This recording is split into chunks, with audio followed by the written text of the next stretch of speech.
Hey guys, so we're going to take a look at Spyro 2 Gateway to Glimmer on the PlayStation 1, the sequel to the game that of course put Insomniac on the map. And of course Insomniac have gone on to make many fantastic games, this being one of them. So Spyro 2 Gateway to Glimmer, as you can see on the front cover here, we have a great render of Spyro, and he's got his usual sort of, attitude face. He's always kind of glaring at you, or there's some sort of look on him that I can't really quite describe. And then of course we've got one of the bad guys chasing after him here. And, but yeah, aside from that, it's a pretty basic front cover. It's just kind of got this glimmering gold look to it. Now, the funny thing about the name is that the name is actually completely different in the US. It depends where you go. In the US, it's called Ripto's Rage, and in the PAL regions, it's called Gateway to Glimmer. Not exactly sure why the name change took place. I like both names well enough. But, yeah, just one of those kind of strange oddities that I've never been able to actually find a concrete answer to. But, of course, over here we do have another render of Spyro. We've got some screenshots showing off the game's graphics, which certainly were much improved over the original PS1 game. All the villains here, including Ripto up there himself. So yeah, lots of lots of nice little screenshots, and of course a usual blurb of information. So the land of Avalar has fallen under the control of the bullying wizard Ripto and his henchmen Crush and Gulp. The people of Avalar call for help from the Dragonlands, and who do you think turns up? Join Spyro and his best buddy Sparks as they help their new friends overturn the evil regime. Now, by help their new friends, he basically just means do all the dirty work yourself, but, it's a fun game. There's Ripto down there. Okay. Inside, we have our disc, and we've got a great expression on Spyro there. And, of course, all the little bad guys in the back there. So, of course, there's Ripto, and I think that's Crush and that's Gulp. But don't quote me on that. On the back of the front cover, we can see we have an ad for the memory card. Of course, that was something that Sony really liked to push hard, and people kind of had to learn to understand, because that was a very new concept at the time. So sunglasses, check. Passport, check. Memory card.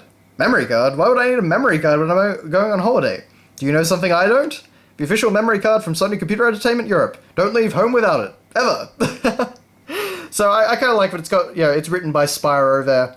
So just a way to kind of make your advertising a little bit more fun. But in addition to that, we also got an ad for Spyro 1. And this is literally just the front cover from Spyro 1. And we get a memory card ad on this too. So it's a bit more basic. It's not quite as colourful and interesting to read, but, for some reason that comes with the game too. Okay, and then we come to our manual. So on the front here, it's just the same as the front cover. And we've got the same render from the CD, but of course it's all in black and white. We do actually get a pretty neat story breakdown here, which gives you a little bit more than the opening cutscene, but it basically goes over the same content itself. So nothing too exciting, but just fun. As it says here, the gateway begins to shimmer and a dragon explodes through into Glimmer. And guess who it turns out to be? So who's in Avalar? Spyro the Dragon. So of course it gives you some background. He defeated Nasty Nork and freed his dragon brethren from their crystal prisons, rather. So confident and cocky, he often finds that the other dragons don't appreciate his irreverence, even though they can't fail to admire his bravery. Of course, Sparks the Dragonfly, and there's kind of a few interesting tidbits here. So if he stays near Spyro, he's more likely to get fed butterflies. So Sparks just loves butterflies. That might explain why when Spyro's in danger, Sparks also protects him against attack. So that's your rationale. Sparks is hungry. They're not friends or anything, he's just hungry. But of course it explains the health system in this game. Okay. Then we've got the new characters like Alora and Zoe, Hunter, the Professor, and of course Sir Moneybags. Yes, of course Moneybags was always that character that you love to hate. Although it actually gives some context to his actions, as it turns out, he's actually not mean or unkind so much as he is self-obsessed, only trying to look out for himself. Even he is frightened of Ripto, and is trying to get enough treasure to be able to buy a ticket out of Avalar as soon as he can. So there you go, a little bit of context to a fairly basic character. That's kind of why I love old game manuals. And then of course we have the villains, so there's Ripto. Toad-like in more ways than one, Ripto is a classic example of the Napoleon complex, a little guy who feels he must take on the world. And of course Crush and Gulp. Oh, there you go, I actually get that right. So aside from that though, it's fairly basic stuff. just teaching you how to play the game, grabbing gems, using your abilities, all the usual sort of stuff. Some of your special skills that you learn throughout the game by giving moneybags money.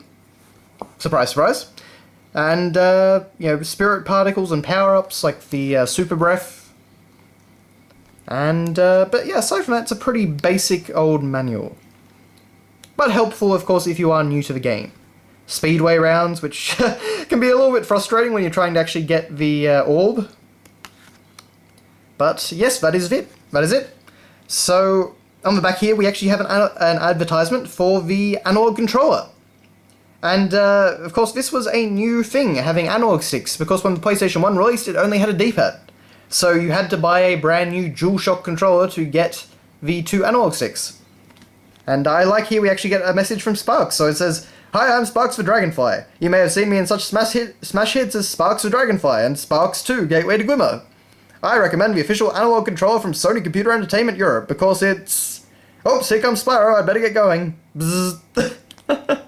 So, they don't actually explain why you want it, they just say you really, really should. So, yeah, I guess good advertising. But that is your look at Spyro 2 Gateway to Glimmer on the PlayStation 1. A very, very fun 3D collect-a-thon platformer, if I do say so myself. And definitely one you should check out if you have a PS1 and you like this sort of game. So, in my opinion, much, much better game than Spyro 1. Even though that's still a fun experience too. But thank you very much for watching, guys, and I will see you next time.